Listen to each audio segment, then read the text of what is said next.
सो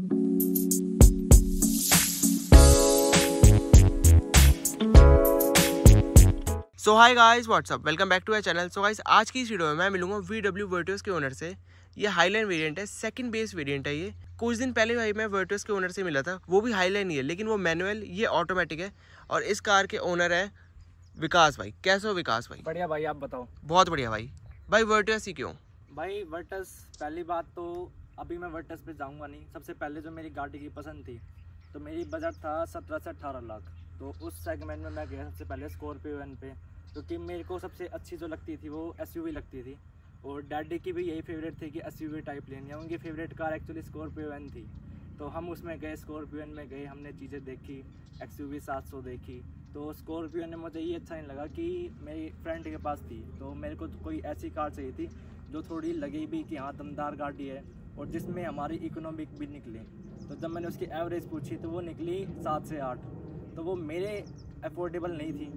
आप गाड़ी लिए तो लोगे, बट वही वाली बात हो रहा था कि हाथी लेना आसान है और पालना बहुत मुश्किल होता है। तो मैंने वो नहीं ली। फिर मैं XUV 700 पे गया, उसका भी बजट ज़्यादा ही बैठ रहा था, 24 लाख में मिडल वेरिएंट आ रही थी। मैंने कहा ये सब नहीं लेनी। फिर मैं गया सीडान पे। सीडान पे मैं सबसे पहले गया होंडा सिटी पे। होंडा सिटी पे मुझे एक चीज़ अच्छी नहीं लगी कि एक तो उसका पीछे का जो आम बैक हेडरेस्ट होता है वो उसका मिडल वाला नहीं है, दूसरी उसकी लेंथ भी कम है। फिर मेरे को किसी ने बताया कि आप वॉक्सवैगन वर्टस पे जाओ। तो मेरे एक कलीग है जिनके पास भी एक गाड़ी है, तो उनकी गाड़ी देखी, मैंने टेस्ट ड्राइव ली, उनकी गाड़ी मेरे को बहुत प्यारी लगी। फिर मैं वॉक्सवैगन के शोरूम गया, मैंने गाड़ी देखी, सर्च की मैंने कि क्या क्या है इस गाड़ी में फ्यूचर है। तो फिर मुझे सबसे बेस्ट अपने हिसाब से लगा हाईलाइन वेरिएंट, क्योंकि मेरे अफोर्डेबिलिटी में वो 15 से 16 लाख की रेंज में बढ़िया गाड़ी आ रही थी वो। और 17 से 18 में टॉप लाइन में भी जा सकता था, बट मैंने अपने कंफर्टेबिलिटी के हिसाब से देखी कि मेरे को क्या क्या चीज़ें चाहिए, रैदर देन कि किसी और का देख के मैं करूँ। तो मैं अपने कंफर्टेबिलिटी के हिसाब से देखा, मेरे को उसमें सारी चीज़ें मिल रही है। वायरलेस चार्जर हो गया, क्रूज़ कंट्रोल हो गया, और टेलीस्कोपिक स्टीयरिंग हो गई, और टर्बो इंजन हो गया। ये सारी चीज़ें मुझे इसमें मिल गई। भाई कब लिया आपने ये गाड़ी? ये मेरे को हो गए, मैंने ली थी 7 नवंबर को। तो 7 नवंबर को मैंने ली थी, 15-20 दिन ऑलमोस्ट हो गए। बढ़िया लगी गाड़ी, एक्सपीरियंस कर रहा हूँ मैं। 400 किलोमीटर मैंने चला दी। अब तक का मेरा बेस्ट जो मुझे कार लगी इस सेगमेंट में, मेरे को ये अच्छी लगी।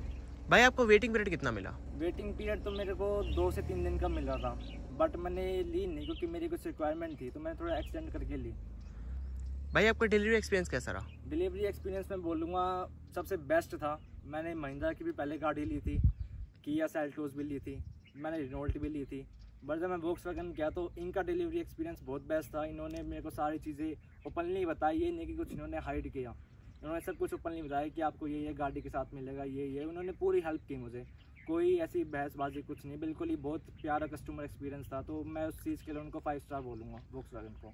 भाई कितने की लिया आपने ये गाड़ी? मेरे को ये ऑन रोड पड़ी 1470 की आफ्टर डिस्काउंट। मैंने लोगों को देखा कि उनको 15.5 की मिल रही है ऑटोमेटिक वेरिएंट। तो एक्चुअली मैं वर्किंग करता हूँ, मैं जॉब करता हूँ, तो उसमें मैंने अपना कोऑपरेट डिस्काउंट लगाया। उसमें 2 फ्रेंड के पास वर्टस है, मैंने उनका रेफरल भी लगा दिया। मेरे भाई का कोऑपरेट डिस्काउंट लगा। तो ऐसे ऐसे करके एक 80,000 का डिस्काउंट कंपनी की तरफ से लगा था, जो इनका डिस्काउंट पीरियड चल रहा था। 1,80,000 का भाई? 80,000 का। तो ये सब मिला के मेरे को 1470 की पड़ी। एसेसरीज मेरे को सारी मिली, वो भी फ्री ऑन कॉस्ट। जो लोगों को नहीं मिल रही वो मैंने उनसे ले ली, और उन्होंने कुछ भी नहीं बोला उसके लिए। उनका जो कस्टमर एक्सपीरियंस था वो नेक्स्ट लेवल था, बिल्कुल प्यार से सब कुछ उन्होंने किया। भाई आपने 400 किलोमीटर चला दिया इस गाड़ी को, तो आपको ये गाड़ी चलाने में कैसी लगी? बिल्कुल स्मूथ। आप चाहे कितनी भी स्पीड में चलाओ, गाड़ी बिल्कुल स्मूथ थी। इसका जो मुझे बेस्ट पार्ट लगता है इस सेगमेंट में, इसका जो टॉर्क कन्वर्टर है वो नेक्स्ट लेवल है। आपको पता ही नहीं चलेगा कि कब गियर शिफ्ट हो गया। और उसके जो पैडल शिफ्टर है वो नेक्स्ट लेवल काम करते हैं। मैं टाटा कर्व भी देखी, बट जब मैं टाटा कर्व की मैंने जिस दिन फर्स्ट डे लॉन्च होने से पहले वो शोरूम में आ गई थी, तो मैं कहीं से एक्चुअली जा रहा था, मैंने देखी टाटा कर्व खड़ी है, तो मैंने कहा ये भी देख लेता हूँ।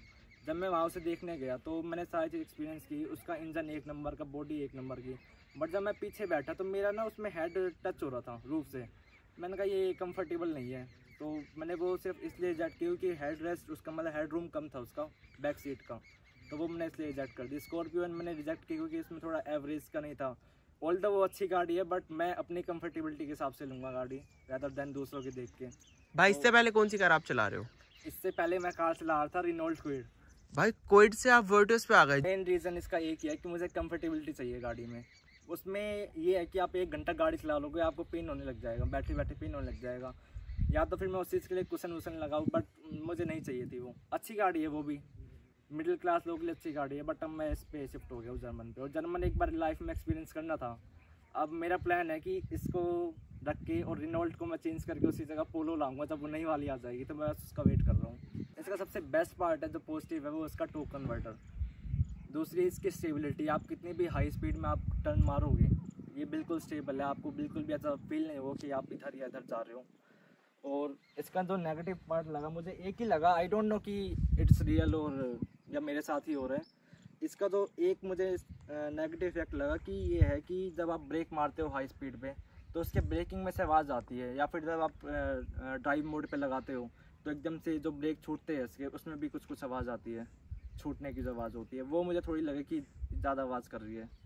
मैं उस चीज़ को चेक कराऊंगा, मैं देखता हूँ उस चीज़ पे क्या हो सकता है। बाकी जिस दिन मेरी इसमें डिलीवरी हुई थी उसके अगले दिन ही मेरा एक फ्रेंड है ऋतिक भाई नाम का, उसकी एक दुकान है रेड लाइन कस्टम्स गैराज करके।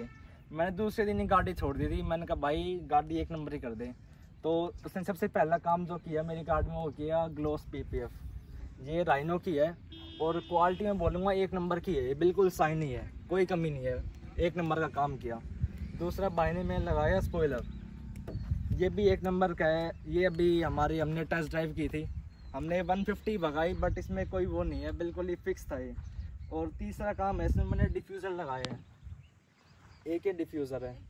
फोर्थ मैंने इसमें GT की बैजिंग लगाई है आगे। भाई ये हाईलाइन वेरिएंट है आपका? हाँ हाईलाइन वेरिएंट है ये, बट मैंने ऐसे बना दिया है कि कोई इसे गैस नहीं कर सकता कि ये हाईलाइन वेरिएंट है।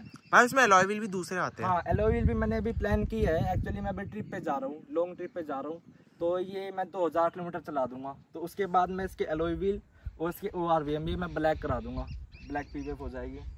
उसके अलावा आप अंदर की साइड आओगे तो मैंने स्टीयरिंग पे भी GT badging plus pedal shifter extension लगाए हैं। उसमें मैंने ऊपर का वो ग्लास सन ग्लास होल्डर भी चेंज करा दिया। ये एक्सटेंडेबल नहीं आता बट मैंने लगवा दिया, एक्सटेंडेबल है। बाकी आगे की साइड आप आओगे तो आगे की साइड भी यहाँ मैंने GT बैजिंग कर दी है। और इस सब के बाद जो गाड़ी का लुक आ रहा है वो इतना जेन्युइन आ रहा है, इतना प्यारा आ रहा है कि मेरे को जिस बंदे ने गाड़ी देखी है मेरे को यही बोला कि भाई पैसा वसूल गाड़ी और 1 नंबर का तूने काम कराया है।